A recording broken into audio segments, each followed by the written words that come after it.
So we are today going to discuss about the atomic mass. So we already saw the symbols, how we represent the elements with the symbols. Now all the elements are made from tiny atoms. And now let's understand how we can calculate the atomic masses. So my first question to all of you is like, can we calculate mass of a single atom? Like, is it possible to calculate mass of a single atom? Is there any kind of weighing scale which is available, where we can just put our atom on it and we'll come to know about the weight? Here is atom. And we'll come to know about how much the weight the atom has.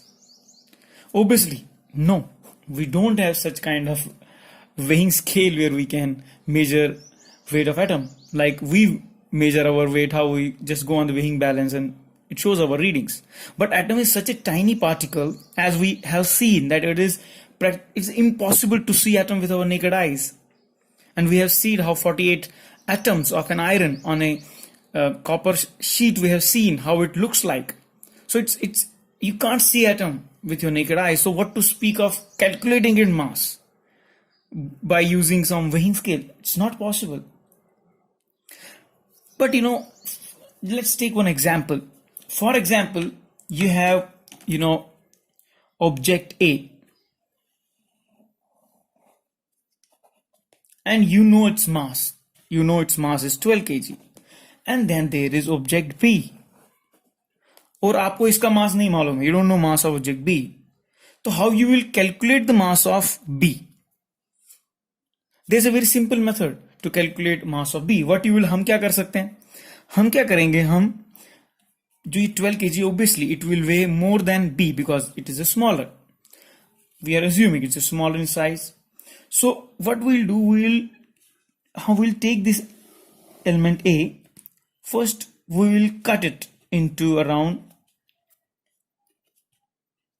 6 pieces. We'll cut it into 6 pieces. We'll take one of its piece.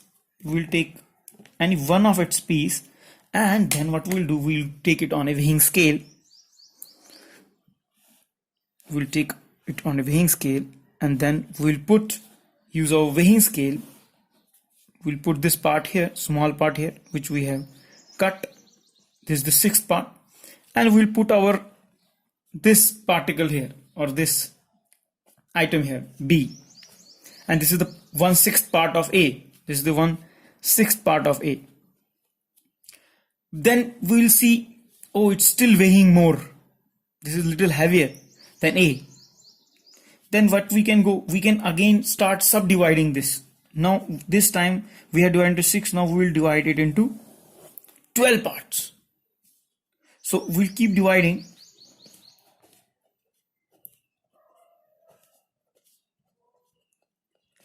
Till we get some exact particle which will match weight of B. So now we have divided it into 12. So let's see what happens now.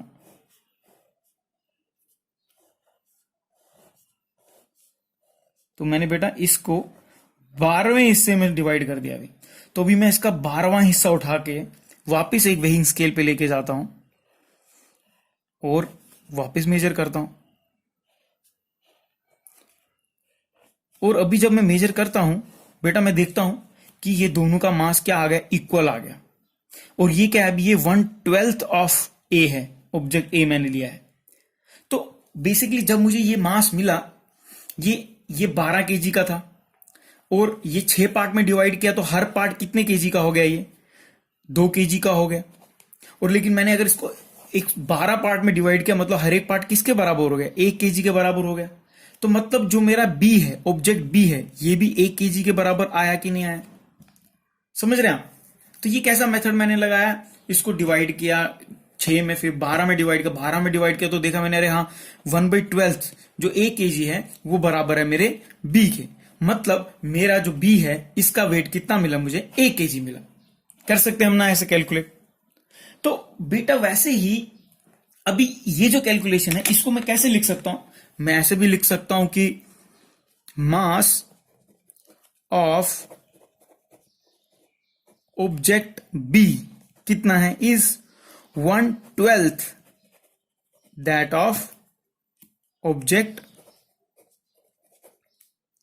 ए।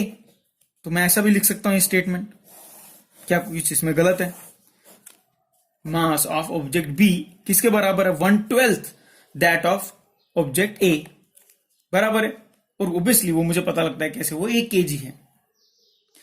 जिस प्रकार हम बेटा ये calculate करते हैं, हम एक reference लेते हैं और फिर जो अननोन मास है हम उसको उसके साथ कंपेयर करते हैं और हम कैलकुलेट करते हैं उसका मास। उसी प्रकार केमिस्ट्री में भी एटम्स का मास कैलकुलेट किया जाता है।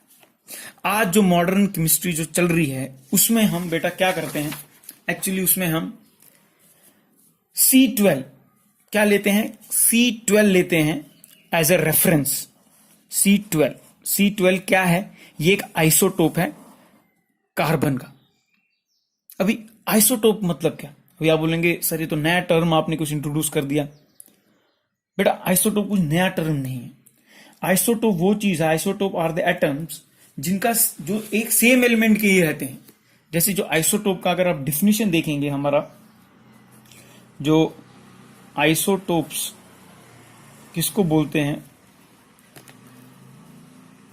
आइसोटोप्स का डिफिनेशन है, isotopes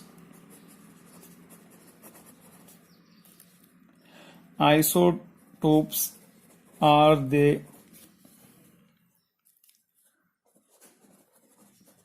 atoms of the same element of isotope of the same element having similar chemical properties, but क्या करेंगे वो, but they are different atomic mass।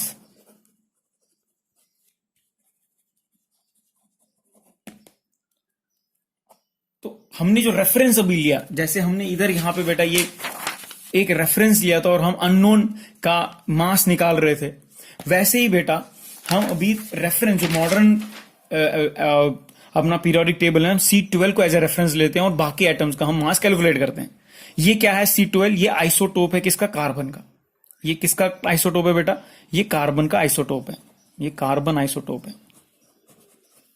तो अभी आइसोटोप क्या है मैं आपको वो समझाने का प्रयास कर रहा हूं। Isotopes are the atoms of the same elements having similar chemical properties but different atomic masses. क्योंकि ये आपको समझना इंपॉर्टेंट है, तो आपने पहले भी पढ़ा है बट लेकिन फिर भी क्योंकि ये कंसेप्ट बहुत इंपॉर्टेंट है, मैं आपको वापस समझाने का प्रयास कर रहा हूं। जैसे एग्जाम्पल ले लीजिए हाइड्रोजन। अगर आप देखेंगे, और ये आइसोटोप एक्चुअली ये मास में डिफर, आप बोलेंगे सर ये तो एक ही कार्बन के ही तो हैं ये सब, तो लेकिन ये मास में डिफर कैसे कर रहे हैं? तो मास में बेटा डिफर कैसे करते हैं ना, जो आइसोटोप है उसमें क्या होता है, isotopes have same number of electrons and protons. क्या जो आइसोटोप्स रहता है, isotopes have same number of electrons and protons, but वो क्या करते हैं, they have different number of neutrons. बेटा वो न्यूट्रॉन्स में डिफर करता है, यहां पे डिफरेंस आ जाता है। जैसे फॉर एग्जाम्पल अगर आप देखेंगे हाइड्रोजन, हम एग्जाम्पल लेते हैं, हाइड्रोजन के 3 आइसोटोप है, H1H, 1H2, 1H3। बेटा इसमें अगर आप देखेंगे, इसमें प्रोटॉन 1 है और न्यूट्रॉन 0 है। इसमें बेटा प्रोटॉन 1 है, न्यूट्रॉन 1 है। इसमें बेटा प्रोटॉन 1 है और न्यूट्रॉन 2 है। तो इसलिए इनका अलग अलग नाम पड़ता है। इसका नाम है प्रोटियम, इसका नाम है ड्यूट्रियम, इसका नाम है ट्राइटियम। तो ये बेटा आइसोटोप्स हैं, हाइड्रोजन के आइसोटोप्स हैं। इनका क्या है बेटा, देखो अगर आप देखोगे प्रोटॉन सेम है लेकिन न्यूट्रॉन अलग है, उसकी वजह से इसका मास में डिफरेंस आ जाता है। क्योंकि एटॉमिक मास क्या है, एटॉमिक मास एक्चुअली देखा जाए कैलकुलेट आप कैसे करते हैं, उसके number of protons plus neutrons, आप ऐसे कैलकुलेट करते हैं। तो उसी प्रकार बेटा कार्बन के भी 3 आइसोटोप हैं। क्या क्या है बेटा उसके, उसका जैसे उसका एटॉमिक मास तो 6 ही रहता है, लेकिन उसका 12 है, ये एक आइसोटोप है। फिर 613 उसका एक आइसोटोप है, फिर 6C14 उसका आइसोटोप है। तो यहां पर देखा जाए तो सिर्फ न्यूट्रॉन डिफर करता है। यहां पे न्यूट्रॉन कितना बेटा 6 है, यहां पे न्यूट्रॉन 7 है, यहां पे न्यूट्रॉन बेटा 8 है। तो इसलिए उसका मास भी डिफर करता है। और हम रेफरेंस के लिए कौन सा ले रहे हैं बेटा, कार्बन, ये वाला कार्बन ले रहे हैं, ये वाला आइसोटोप का कार्बन ले रहे हैं, C6C12, जिसमें न्यूट्रॉन 6 है। क्यों ले रहे हैं बेटा, क्योंकि हमको कुछ तो रेफरेंस में लेना है ना, तभी तो हम कैलकुलेट कर पाएंगे बाकी, जैसे हमने इस केस में किया था, ऑब्जेक्ट के केस में। और बेटा ऐसा नहीं कि डायरेक्ट कार्बन पे पहले रेफरेंस लिया गया था, एक्चुअली पहले तो हाइड्रोजन को रेफरेंस लिया गया था। तो हाइड्रोजन को सबसे पहले हाइड्रोजन को रेफरेंस लिया गया था, हाइड्रोजन एटम को। क्यों, क्योंकि वो लाइटर था सबसे। लेकिन प्रॉब्लम की तरह आ गया जब atomic mass of elements calculate करने लगे, वो फ्रैक्शन में आने लगे, इसलिए उसको बोला नहीं, हम हाइड्रोजन को रेफरेंस नहीं ले सकते। फिर उसके बाद इधर रिगार्ड ही नहीं लुकी, फिर ऑक्सीजन को लिया गया था, फिर ऑक्सीजन को एज ए रेफरेंस लिया था, ऑक्सीजन एज ए 16 रेफरेंस लिया था। ये तो 1 था क्योंकि सबसे पहला यही था लाइटर, इसको 16 एज ए रेफरेंस लिया था। लेकिन फिर पता लगा रे कार्बन तो मतलब mixed of atoms of slightly different masses, मतलब उसको भी आइसोटोप्स हैं। तो इधर पता लगा था उसके आइसोटोप्स हैं, हम सिर्फ कार्बन 16 को नहीं ले सकते, कार्बन के तो आइसोटोप्स भी हैं, इसलिए फिर कार्बन को भी नहीं लिया गया। फिर फाइनली किसको लिया गया, चूज किया, चलो सर C12 को लेते हैं, ये कार्बन का आइसोटोप है, इसको हम रेफरेंस लेंगे और इसके माध्यम से भी हम बाकी सबका मास कैलकुलेट करेंगे। तो बेटा और ये सिंपल था। अभी एटॉमिक मास ऑफ एलिमेंट कैसे, उसका डिफिनीशन हम लिख लेते हैं, हम एटॉमिक मास का भी डिफिनीशन लिख देते हैं। अभी तो सिंपल है एटॉमिक मास का डिफिनीशन। क्या लिखोगे आप बेटा, द एटॉमिक मास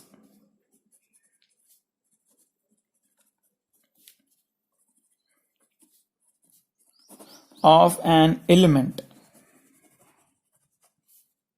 क्या है, is the relative mass of its atoms as compared with the mass of an atom of carbon 12 isotope taken as 12 units. तो बेटा ये डिफिनीशन हो गया। तो ये भी यहां पे हमारा क्लियर हो गया कि हमारा जो एटॉमिक मास ऑफ एलिमेंट है is the relative mass of it is atoms as compared with the mass of an atom of C12 isotope taken as 12 units. Same है बेटा, अगर आप वापिस इसी में जाएंगे ना, सेम मुझे ये मालूम है बड़े इसका ऑब्जेक्ट, मुझे बाकियों का निकालना है। अब इससे ज्यादा भी हो सकता है, कम भी हो सकते हैं, तो वो मेरे को भी इसके रेफरेंस से निकालना है। तो ये हमने फिक्स कर दिया।